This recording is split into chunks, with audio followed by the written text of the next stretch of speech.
What if I told you that in 133 someone successfully robbed the King of England's personal treasure vault? Not just any vault, we're talking about Westminster Abbey's Pyx chamber, protected by 2 heavy oak doors each secured with 3 locks. This wasn't some random smash and grab either. Richard Pudlicott, a bankrupt wool trader, somehow managed to steal jewellery, crowns, ceremonial swords, cups and plate used for state occasions. When they finally caught him, Pudlicott had about £2,200 worth of stolen goods on him. The craziest part? Some of the stolen treasures turned up in brothels and pawn shops across London, because apparently medieval criminals had the same fence problems we do today. But how exactly do you rob what was supposed to be medieval England's most secure vault? To understand the heist, you need to know what Edward I thought he was protecting. The Pyx chamber wasn't just some random storage room. This was an 11th century vaulted space that had served as England's most secure treasure room for generations. We're talking about 13-foot thick walls and those 2 heavy oak doors, each secured with 3 locks, 6 keys total held by senior officials and monks, which made the system only as secure as the people holding them. Edward didn't just store loose change in there.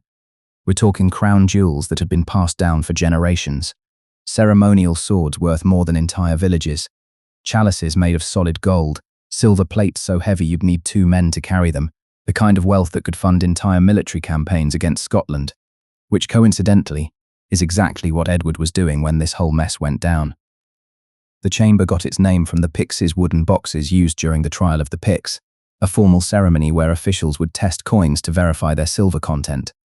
So here's the problem. This routine coin testing meant monks and officials were constantly going in and out of a room everyone knew was packed with treasure. It was basically advertising the contents to anyone paying attention. But Edward had a bigger problem. Scotland wasn't going to conquer itself. So off he goes for months at a time, moving his entire court and government to York for over 5 years. Meanwhile, the treasury's sitting there with reduced oversight, and word spreads. And suddenly half of Westminster knows where to find it. The monks probably felt pretty good about their setup. Those thick walls, multiple locks, holy ground protection. But here's the thing about medieval security. It was mostly just intimidation. Those oak doors, thick sure, but wood is wood. Those 6 locks, only as good as the people holding the keys. And that whole sacred ground thing?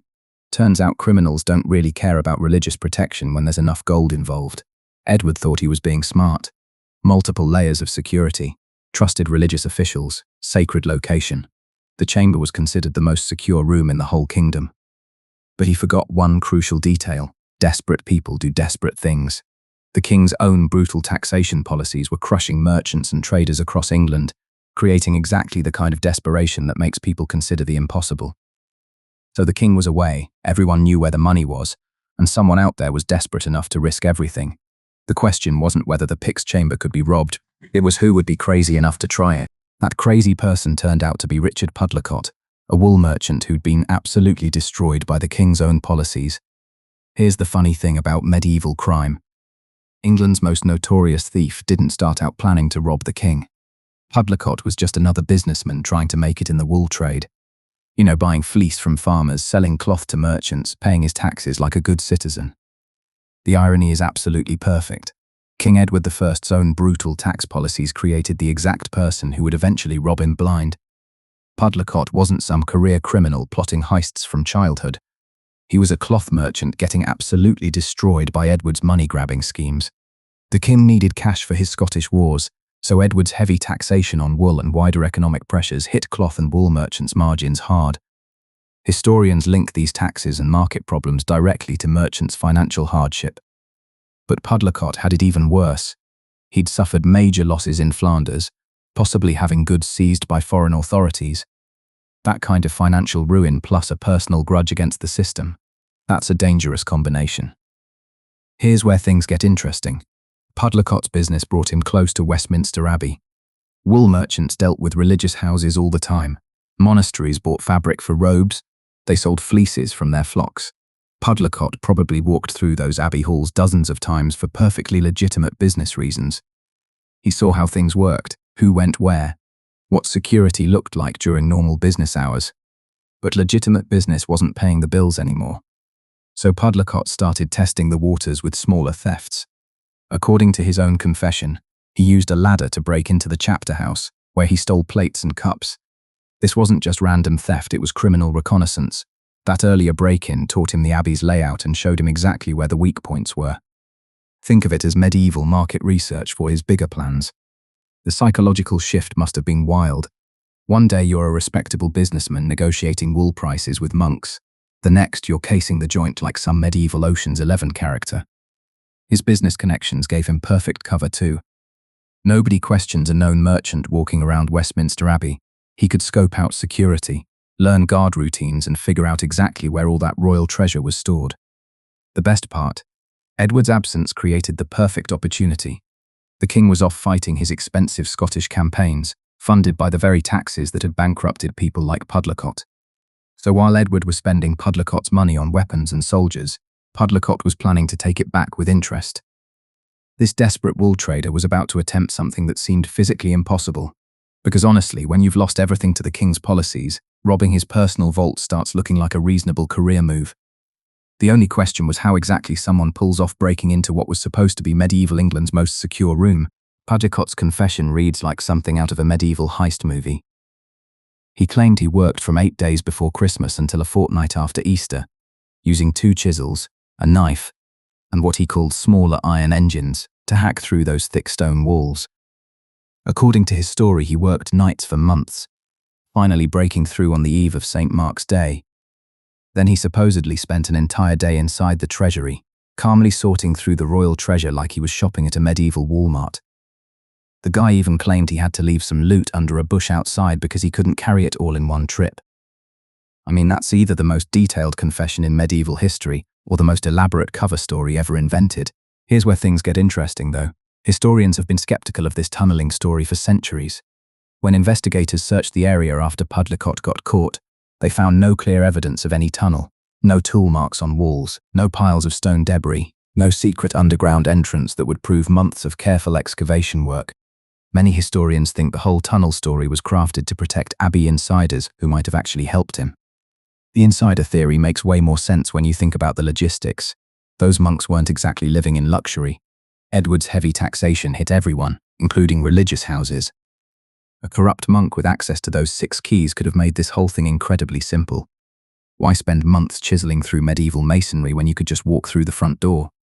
Plus, Pudlicott had already proven he could break into Abbey buildings using basic methods. His earlier thefts involved ladders and windows. Simple breaking and entering that actually makes sense. Why would he suddenly upgrade to advanced underground engineering when straightforward techniques were already working? The physical evidence supports the inside job theory too. Adam of Warfield, the Abbey's sacrist who held keys to the doors and gates, ordered the Abbey gates closed during the robbery. That's either incredibly suspicious timing or the world's biggest coincidence, because nothing says I'm totally innocent like locking down the building while someone's robbing it. Whether Pudlicott tunneled like some medieval escape artist or walked in with help from corrupt monks, one thing is absolutely certain: he had systematic access to that treasury over multiple trips. This wasn't a grab-and-run situation. The confession describes him spending an entire day inside, carefully selecting what to steal. That suggests he felt pretty confident about his security and his ability to come and go without getting caught. The scale of what disappeared would make even modern criminals jealous. But here's the thing that really shows how successful this heist was. We're not just talking about some guy snatching a few fancy trinkets. The numbers tell the whole story.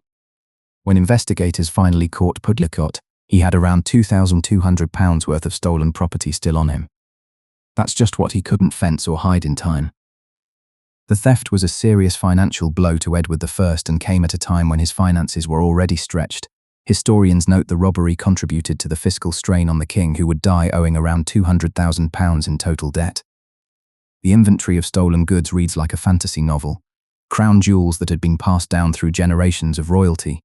Ceremonial swords worth more than entire villages. Gold chalices so heavy you'd need help lifting them. Silver plates stacked like dinner service for giants. Precious stones that sparkled brighter than anything most people would ever see in their lifetimes. Religious artifacts blessed by bishops and used in coronations. This wasn't just money. This was the physical representation of royal power getting hauled away by a bankrupt cloth merchant. Edward I had a serious problem. Scottish wars aren't cheap. You need to pay soldiers, buy weapons, feed armies, and keep nobles happy with bribes. All of that requires constant cash flow. When your main treasure vault gets emptied, your military campaigns suddenly become a lot more difficult to fund. Pudlicott didn't just steal from the king, he sabotaged England's entire war machine. The aftermath was absolutely ridiculous. Royal treasures turned up in pawn shops and even fishers' nets on the Thames. Crown jewels appeared in brothels like decorative conversation pieces. Sacred chalices ended up in taverns serving ale to drunk customers who had no idea they were drinking from royal vessels. Some sources even suggest a crown taken from the Welsh Prince Llewellyn may have disappeared and was never seen again, though that's one claim in contemporary reports and later histories that's hard to verify. Here's the crazy part. Pudlicott apparently stole so much treasure he couldn't physically carry it all in one trip. The guy had to make multiple visits to the royal vault like he was doing grocery shopping. Some loot had to be buried because there was simply too much to transport safely. I mean, imagine having so much stolen treasure that storage becomes your main problem. This wasn't just theft, it was economic warfare against the monarchy. Pudlicott had essentially attacked England's financial stability. The missing treasure represented years of tax collection and royal accumulation. Every gold piece that disappeared was money Edward couldn't spend on his military campaigns or political schemes. The most frustrating part for investigators, significant portions of the treasure were never recovered. Despite massive search efforts and brutal interrogations, huge amounts of royal wealth simply vanished.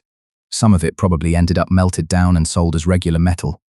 Other pieces might still be buried somewhere around medieval London, waiting for some lucky construction worker to discover them centuries later. Pudlicott's success forced the Crown to completely rethink how royal treasure should be protected. This one heist exposed just how vulnerable the monarchy's wealth really was. But when word finally reached Edward about what had happened to his supposedly impregnable treasury, well, let's just say the king's reaction was about as explosive as you'd expect from someone famous for having the worst temper in medieval England. Edward's investigation launched immediately after the theft was reported. Suspicion fell directly on Westminster Abbey. 48 monks and 32 servants were briefly imprisoned in the Tower of London. You know things are serious when a king starts throwing entire religious communities into prison without bothering to figure out who's actually guilty first. The paranoia driving Edward's response was intense. If someone could rob Westminster Abbey, nowhere was truly safe. The king realized his supposedly foolproof security system was actually worthless. Every religious house, every royal stronghold, every place where crown wealth was stored suddenly looked vulnerable.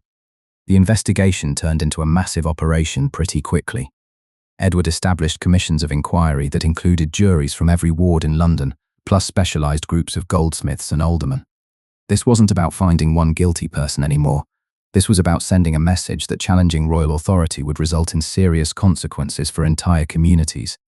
Here's where things got really ugly. The scale of arrests and imprisonments suggests Edward was using serious pressure to extract confessions and recover stolen treasure. Historians debate whether confessions that eventually emerged were coerced.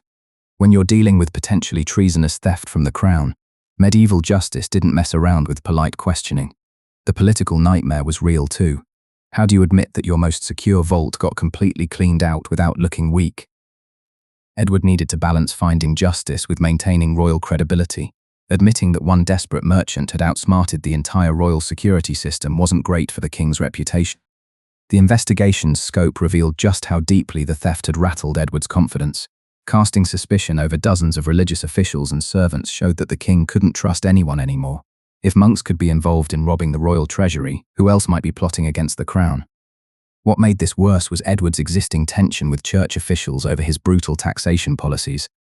The same taxes that had bankrupted people like Pudlicott were already causing problems with religious authorities. Now Edward was arresting monks and abbots, making those relationships even more strained. The investigation became less about actual justice and more about royal revenge against anyone connected to the abbey. Edward's overreaction exposed just how much this impossible heist had shaken him. The king who crushed Scottish rebellions was struggling to handle the fact that one bankrupt merchant had made him look foolish. Servants and local hangers-on were swept up in the dragnet. Then Pudlicott made a startling claim that changed everything, delivering a dramatic "I alone did it" statement that supposedly cleared all those imprisoned monks. His confession claimed he acted alone, but historians argue it conveniently exonerated monks who may have been complicit. You know, the same monks who'd been rotting in the Tower of London while Edward's investigators were using serious pressure to get answers. The timing was perfectly calculated to end the brutal investigation that was tearing through Westminster Abbey's community. 48 monks and 32 servants were still locked up, facing harsh interrogation and potential execution. Then suddenly this bankrupt cloth merchant steps forward and takes full responsibility. Either he grew a conscience overnight, or he realized his confession could save lives and maybe protect any accomplices who'd actually helped him pull off the impossible. The confession itself sounds suspicious when you think about it.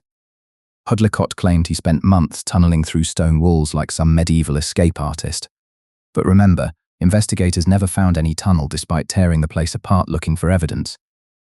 His story conveniently explained how the heist happened without implicating anyone else. Smart guy probably figured out that taking sole responsibility was better than letting the investigation continue destroying innocent people. Edward had Pudlicott sentenced to death and executed in November 1305 on the Abbot's Gallows in Tothill Lane. But here's where the story gets really wild. Legend says they flayed his skin off after execution and nailed it to the treasury door as a warning to future thieves. Medieval people loved their gruesome deterrent stories, right? Nothing says don't rob the king like human skin decorating the entrance to the vault. The skin-on-door story is complete nonsense, though. A 2005 study of the Abbey door found only animal hide under the iron straps, just regular leather that was used to cover wooden doors back then. The whole human skin legend was basically medieval propaganda designed to scare criminals. I mean, it worked for centuries, but it was still fake news from the 1300s. The real lasting impact came from Edward's immediate security overhaul. The royal treasure was temporarily moved to the Tower of London while the Abbey's vaults were reinforced, and later the tower became the more permanent repository for crown treasure. You know Edward was serious about preventing future heists when he relocated the entire crown treasure collection and completely rebuilt the Abbey's security systems. This one theft changed how monarchs thought about protecting their wealth for centuries afterward. Edward's paranoia about insider threats became standard operating procedure for royal security. The foundation for modern crown jewels protection can be traced back to one desperate cloth merchant who exposed how vulnerable the supposedly impregnable Westminster Abbey really was. The ultimate irony is perfect. Pudlicott went from bankrupt businessman to criminal mastermind to executed thief, but his real legacy was creating permanent changes in how power protects itself. One desperate guy with nothing to lose changed how kings thought about security forever. The heist led to arrests of dozens of monks, created a massive public scandal, and forced Edward to permanently move royal treasure to the Tower of London with completely rebuilt vault security. I mean, Edward's overreaction basically invented modern royal security protocols. Some stolen items were never recovered, and historians note that significant pieces remained missing.